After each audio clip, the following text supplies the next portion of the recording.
In today's tutorial, I'll show you how to change your folder icon on Windows operating system.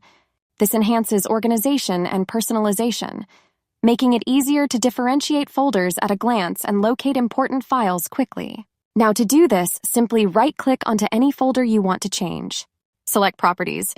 You want to head on Customize. Click onto Change icon right here. Select among these icons. There are a bunch of options to choose from, so just slide rightwards to select your perfect preference. I'll select this one. Once done, click on OK, then Apply, and then OK. Your folder icon will change successfully. Now let's say you wish to turn it back to default.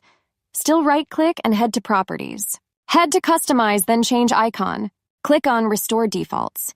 Click on Apply, then OK to save changes. Well, that's how easy it is to change your folder icon on Windows PC or laptop. And if you have any questions, just let me know in the comments section down below. Please don't forget to leave a like, share, and subscribe for more informative tutorials like this one.